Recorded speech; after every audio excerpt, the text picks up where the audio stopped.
Bonjour à tous et bienvenue dans cette nouvelle vidéo où j'avais envie de vous parler du pouvoir de l'eau, de sa magie, de ce qu'elle peut amener par exemple à transformer ou nettoyer chez vous. Mais avant de continuer, n'hésitez pas à aimer et à vous abonner à ma page, cela m'aide beaucoup et vous permet à vous de ne louper aucune de mes vidéos.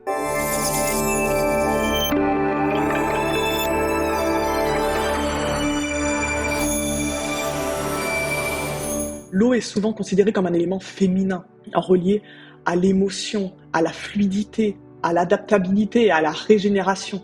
Elle est aussi reliée à l'intuition, à la guérison et à la capacité de s'adapter aux changements ou aux situations difficiles. L'eau permet d'établir une connexion directe avec nous-mêmes, avec ce qui se passe à l'intérieur de nous, avec nos propres ressentis. Je ne sais pas si vous avez déjà touché l'eau en conscience, mais si vous avez un point d'eau près de chez vous, je vous invite à y aller ou même sous votre douche. Et vraiment, laissez l'eau couler sur vous, mettez vos mains dans la rivière et laissez venir à vous des émotions, des ressentis. Et qu'est-ce que vous ressentez vraiment au contact de cette eau? Le fait de faire cet exercice, ça peut vous aider à travailler en connexion avec l'eau par rapport à ce qu'elle va vous faire ressentir, par rapport peut-être à ce que vous avez besoin de lâcher, de transformer ou de guérir. L'eau, elle est reliée à la guérison, qu'elle soit physique, émotionnelle ou énergétique. Elle nous permet vraiment de faire un travail d'introspection sur nous-mêmes. L'eau apaise et permet justement de ne pas se perdre, se noyer dans nos émotions et dans ce qu'on peut ressentir dans certaines situations dans notre vie. Elle apaise également les peurs et permet d'amener beaucoup plus de paix à l'intérieur de notre cœur. Elle nous incite à extérioriser nos émotions plutôt que de les enfouir en nous. Je sais par exemple que lors de mes accompagnements pendant un soin énergétique par exemple, selon le travail qu'a à faire mon client ou ma cliente, le fait de lâcher, de laisser pleurer, couler les larmes, permet de lâcher des choses, de se libérer, de nettoyer. Donc si la cliente ou le client n'arrive pas à faire ce travail pendant le soin, souvent c'est moi naturellement qui vais pleurer pour nettoyer. Et vous pouvez aussi faire ce travail, on va dire quotidiennement, facilement chez vous.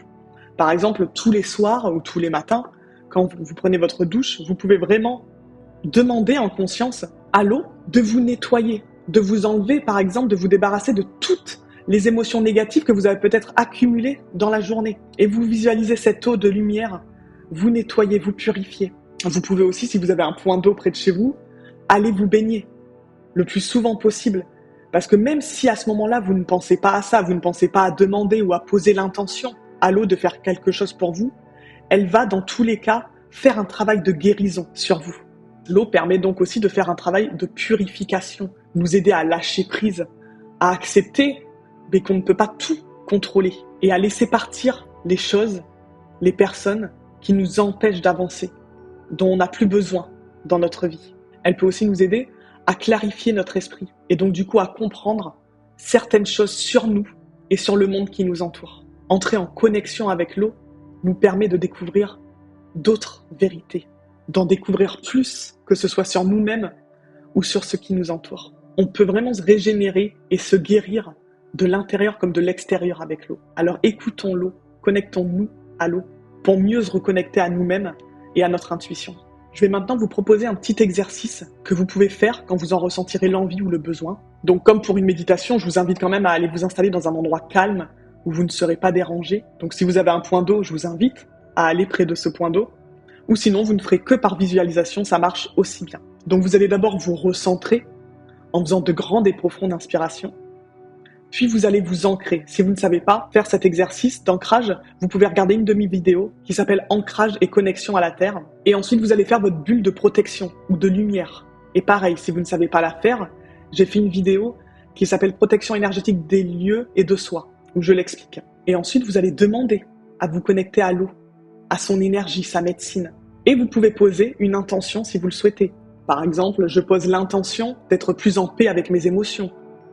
Je pose l'intention de lâcher prise sur quelque chose peut-être en particulier. Et pour vous aider, vous pouvez mettre les pieds ou les mains dans l'eau, ou sinon faire que par visualisation. Et après avoir posé votre attention et demandé à vous connecter à l'eau, vous allez visualiser par exemple comme une cascade arriver au-dessus de vous. Et vous allez vraiment vous voir entièrement dans l'eau, au milieu de cette eau lumineuse qui va travailler sur vous. Et quand vous ressentez que c'est fini, vous remerciez l'eau et vous vous revisualisez bien dans votre corps ici et maintenant. Donc j'espère que cette vidéo vous a plu. Si vous avez des questions, n'hésitez pas. Si vous faites cet exercice, n'hésitez pas aussi à écrire vos ressentis en commentaire, je serai très heureuse de vous lire. Si vous souhaitez travailler plus profondément sur vous lors d'un soin énergétique ou apprendre à vous connecter à l'eau avec moi, je serai ravie de vous accompagner. Tout ce que je propose peut se faire en présentiel et en distanciel. Donc n'hésitez pas à aller faire un petit tour sur mon site altealuminescence.fr. Je vous remercie à tous pour votre écoute. Je vous souhaite un beau dimanche et je vous dis à dimanche prochain pour une méditation.